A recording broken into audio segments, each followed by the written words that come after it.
Race contender to have issues tonight. He's right alongside another one, Kurt Busch. Busch is in 28th position. He is 2 laps down, and remember, he was going for the sweep here, and it looks like the sweep is going to not happen for the 7th time. Doc, you've got an update on Kurt? They have just struggled mightily here with this chassis tonight after being so good here in May and winning both the All-Star race and then dominating in the Coke 600. They have changed everything but the number and the sponsor on that car. They click shocks, they put rubbers in, taking rubbers out, track bar, wedge, major chassis adjustment. And right now he's complaining of the car just being tight everywhere, entering the corner, through the middle and off, just hanging on to keep it out of the wall. Brother Kyle goes underneath him. Kyle right now in second place, 1.2 seconds behind race leader Jimmie Johnson. 17 different leaders tonight, 22 lead changes, and there is the man that everybody is trying to reel in. Right now, none of them are successful. Just about 2/3 of the way through tonight's race in Charlotte. Here's what's happened so far in our Dodge race rundown. A lot of guys in the chase have had a challenging night. It has been absolutely a tough race from the get-go on pit road. Guys having a lot of trouble. Then we've got all of our chasers having trouble. Kurt Busch, we thought would win this race early on, gets in a spin, gets tore up. Tough night for him. Jimmie Johnson, I mean, this is on character for Jimmie Johnson. Loses it in the spins, doesn't hit anything. Comes back in, makes major adjustments on the car, and got it really handling good now. Track awfully slick, and right there, Jeff Gordon, some kind of an electric problem, has to switch to battery number 2, loses several spots, and now is 1 lap down. And we saw Tony Stewart at the beginning of the highlight have his troubles early in the race. Here's that problematic pit road. Speaking of, Tony Stewart comes down, Carl Edwards is coming out, Tony backs up, shows a lot of confidence in his competitors, gets that thing into his pit box. And we have trouble on the racetrack. It is Marcus Ambrose that spins around, brings out caution number 6. And he goes directly to pit road. Caution erasing a 1.7 second lead that Jimmie Johnson had over Kyle Busch. Going to be interesting to see here if Jeff Gordon gets the free pass on this one, because all right, we're the lucky dog. Steer him around when you need, Dick. You're in control of the car. Let me work on a plan here. All right, so you hear Stephen Letarte communicating with Gordon. Jeff Burton about to be lapped. Caution saves him. Jeff Gordon was lapped when he had the electrical problem. He's going to get to come back around onto the lead lap now, but they got to figure out what's wrong with the car first. Just doesn't seem like a recipe for success for these guys getting into the latter part of the race. See the 47 car coming off the corner there. He's with another car. It looks like he just got sucked around being on the bottom there. Yeah, it looks like it was right underneath Reed Sorensen, the Red Bull car, and just kind of lost it right there. And look how Jimmie Johnson avoids the accident, gets through there nice and clean, no problem with him. So this will bring everybody back to pit road for another round of stops with 131 laps to go. If for some strange reason this race were to run green to the finish, it puts people really on the outside of making it on one more stop. But we don't expect that green run to the finish, do we now, Vince?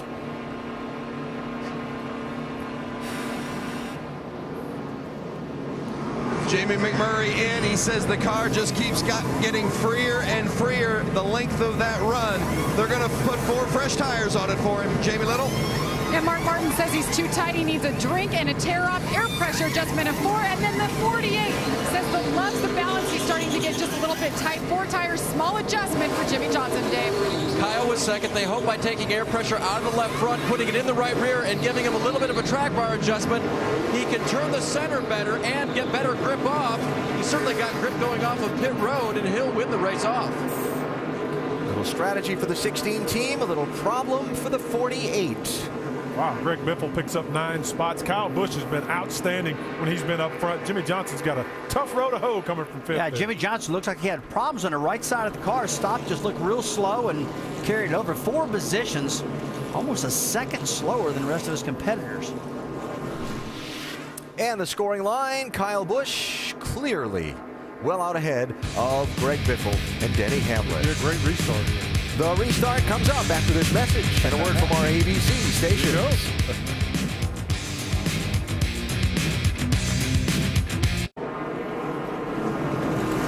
Back here at Charlotte Motor Speedway, Jimmie Johnson had a rough pit stop. Let's go back and analyze it. He's right now in 5th.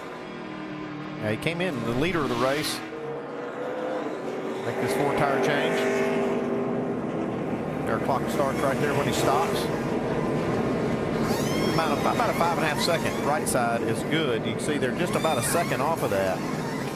Around to the left side. Like the rear tire changer just a little slow on the right. Like they're waiting on the left rear tire changer on the left. And, see the spots he's losing as he drives away. So as we get a chance, let's compare his pit time. Yeah, Kyle Busch had a 12.3. That team's solid as a rock. You see it is about a second on both sides. 0.8 on the left, a little over a second on the right side. So that's what it takes. Okay. Alan mentioned Jeff Gordon got the lucky dog. He'll restart in 22nd position. A number of wave arounds, 8 of them. But we're going to go back to green flag racing. I'll get them to you as quickly as we can. Kyle Busch on the high side. Here we go. Hamlin looking down low, thinks better of it.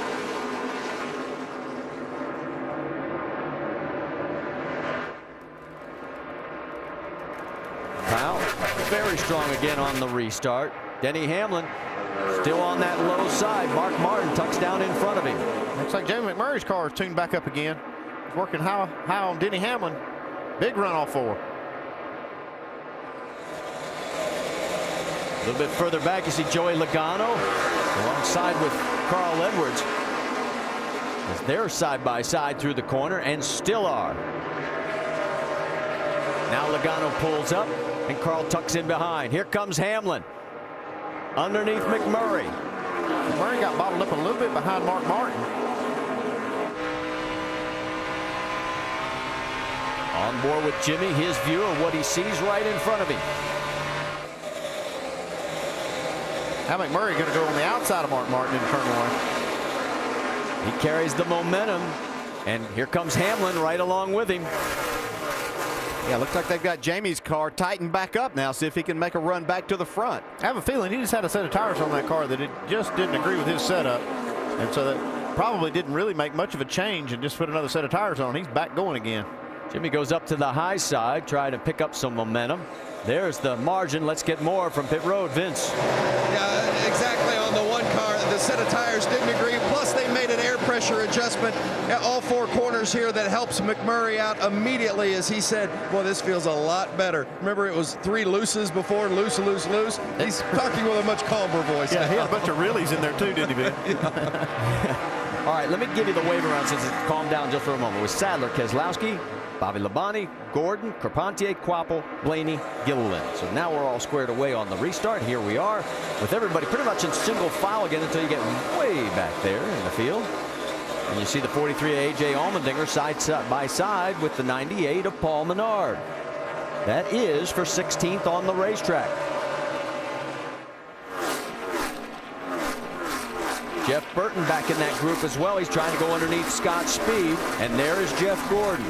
Gordon right now in 20th. Burton 2 spots ahead of him. Let's get an update on Jeff Gordon's situation. Dave? Marty, during that stop, they took out both bad batteries. They put in 2 brand new batteries. And the alternator is not working at all. I did check with Scott Maxim from the motor department at Hendrick. He said there's a chance the alternator could charge these batteries, either one of them as he goes along, but he's going to switch back and forth between the batteries. And they said make sure that before you switch to one battery, turn them both on so you don't kill the car completely. Fighting that wheel. I'll tell you what, let's get more on what he's trying to accomplish here and whether or not they'll last 121 laps in the Craftsman Tech Garage. Tim? Hey, I think they're going to make it, Marty, but these alternators, look how small this pulley is. When the engine's turning 9,000 RPMs, the alternator's turning over 18,000 RPMs. But where a lot of guys get themselves in trouble, see how small this wire is? Everybody's weight conscientious. But the guys that tell me the great alternator stories of all time, Nelson Crozier, you've got to have this big wire running off this 160 amp alternator back to the charging system to charge the batteries properly. Guys? Yeah, that alternator, you know, you talk about the engine, valve springs, a lot of things are really stressing these engines, but that's one of the most highly stressed parts on these race cars is that alternator. Reed Sorensen going underneath the 24. And here comes Regan Smith as well. Tony Stewart right behind in that group. And that is for position. Well, if Jeff Gordon getting full power out of those batteries, his car's not handling very well because he's getting passed by a number of cars here.